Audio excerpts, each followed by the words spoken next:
Most people don't start out unless you have something very dramatic happen at the bottom. But that takes a while, and then coming out and creating your life and learning to live and being the person that you were really meant to be, that takes a while. And I mean, it takes some years. The good news is that every month, every day you learn something, every month gets better, every 6 months you're a different person, and every year is a huge improvement on the previous year. So it's constant improvement, but slow and steady. The other thing that we have to learn to live with as sober adults is this concept of partial fulfillment. You know, we expect it all.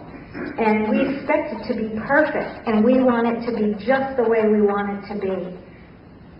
And life very often isn't like that, so we end up frustrated and irritated and blaming other people and mad and impatient, so we quit and give up.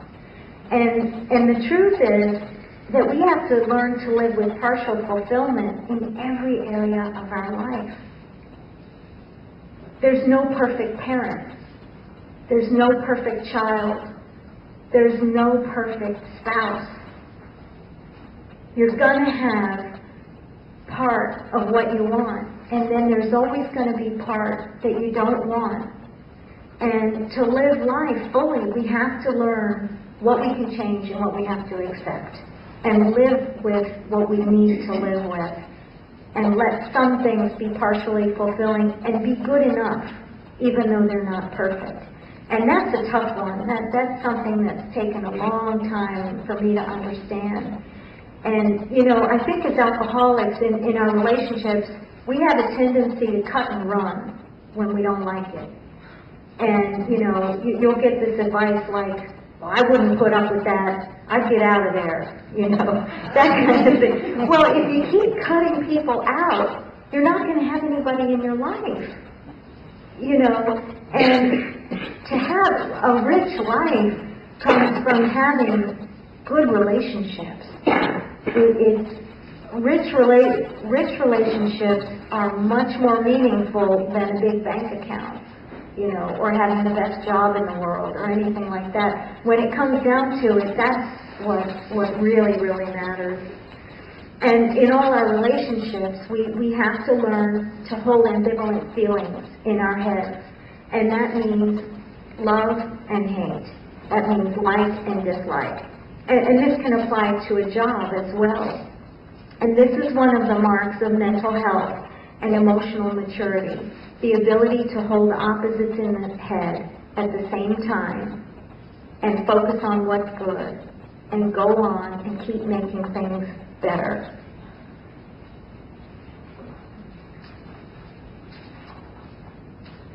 Now, emotions.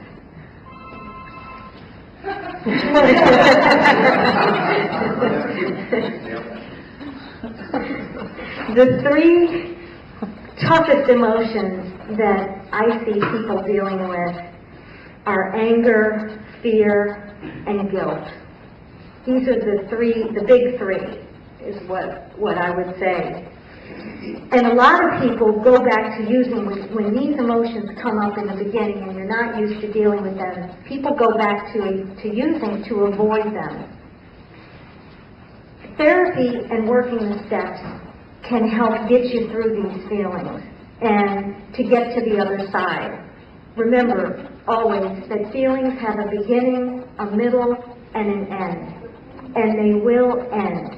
Whatever you're feeling, even if you think it's going to kill you and it's never going to go away, your feelings are going to change.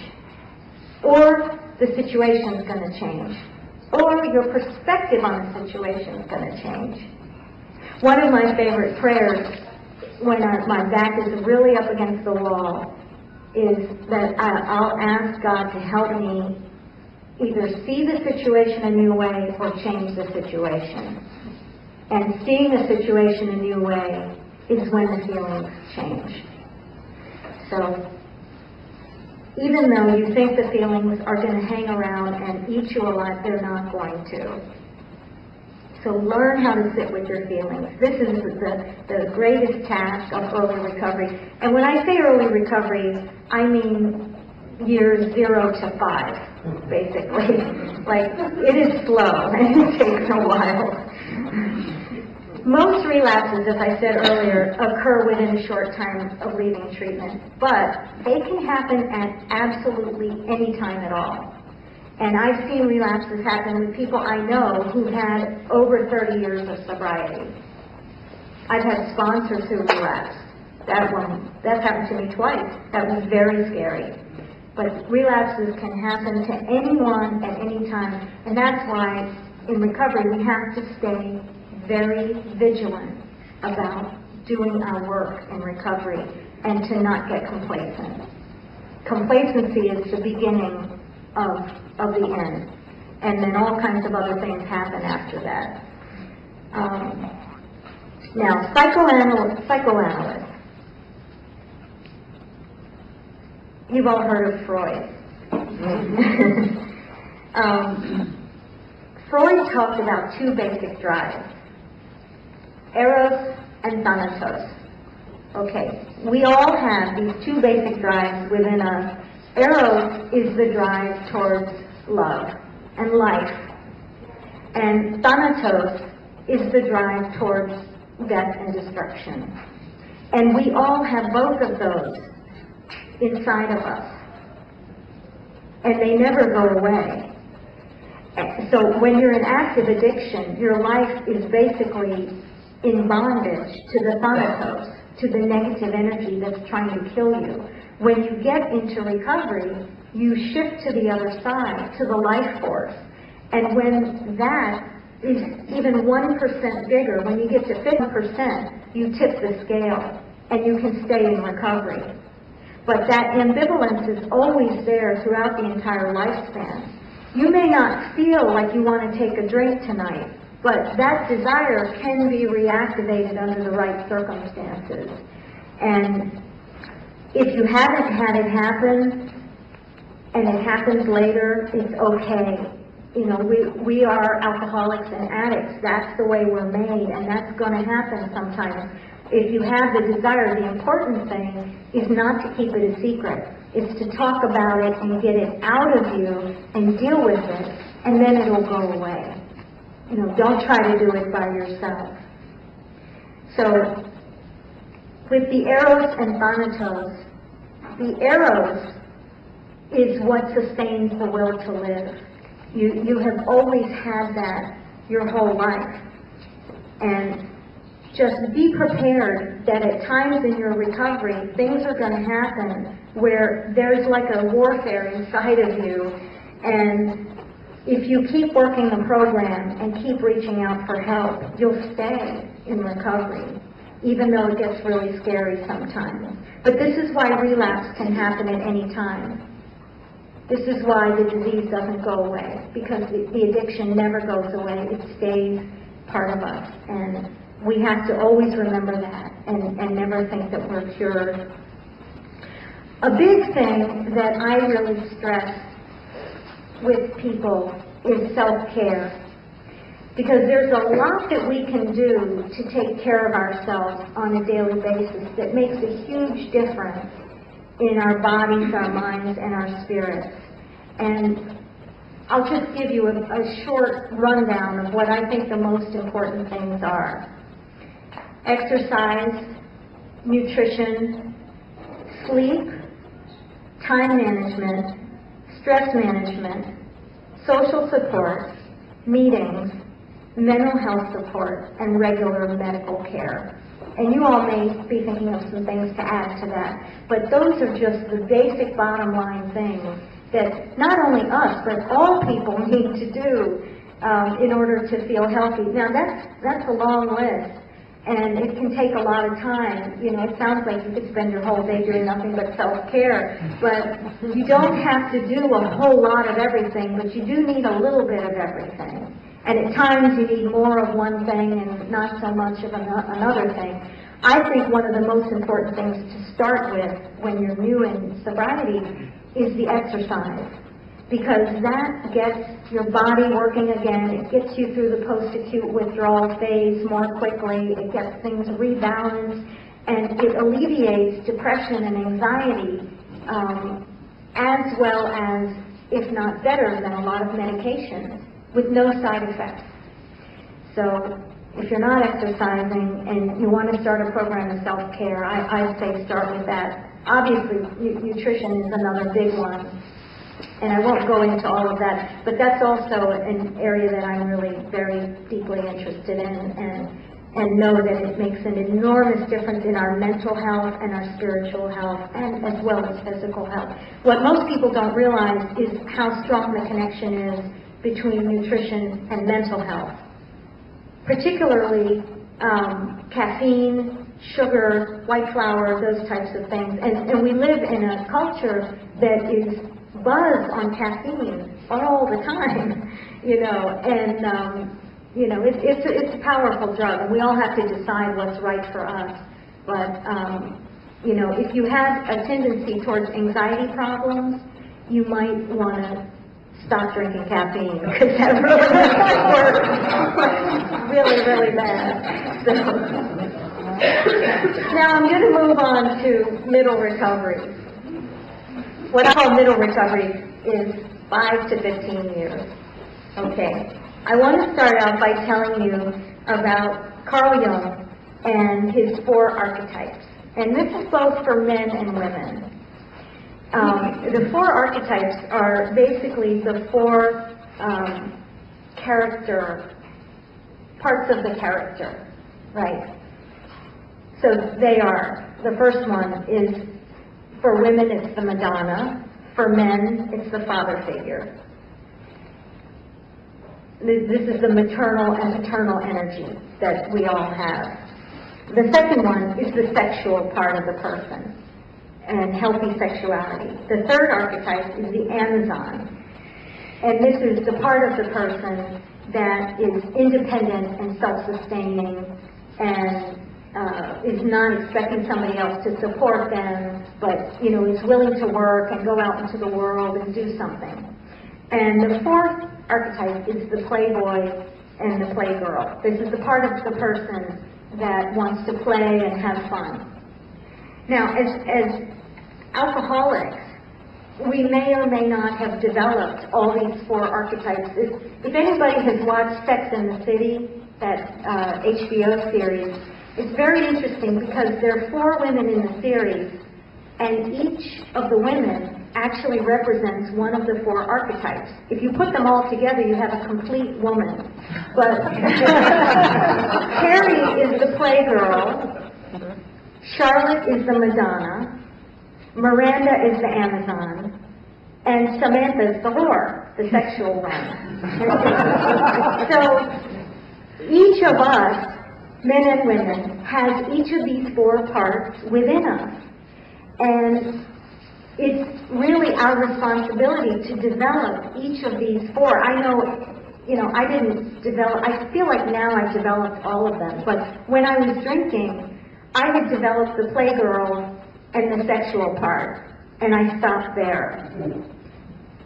After I got sober, I developed the Amazon, you know, the working and self-sustaining and independent, and I developed the maternal part through nurturing my patients, working with other people, and putting maternal energy into the world that way. So just kind of ask yourselves, you know, what of these 4 have you developed? What haven't you developed? What would you like to work on? Because when you've developed all 4, you're self-actualized, and you know you've kind of done a lot of important internal work. And just try not to get lost in one archetype. That's the challenge. Carl Jung says that the first half of life, developmentally, is about becoming a separate person, separating and individuating from your family of origin. He said the second half of life is about the spiritual journey. And, you know, a lot of us, when we come in here, we may be older, but we're still babies. And so we still have to go through the separation, individuation, and all of that growth process after we get sober and become our own people. But then, once you've done all that, where is there to go? That's where you get on the spiritual journey. You know, you see this with a lot of high-achieving people in midlife. They've made the money, they've gotten the job, you know, they have everything they want, and they still feel like there's something missing. Why is that? That's because it's time to go on the spiritual journey. Ultimately, that's the only other place to go once you've gotten all that worldly stuff in place. Now, back to Freud for 1 second. Freud, my husband is a psychoanalyst, so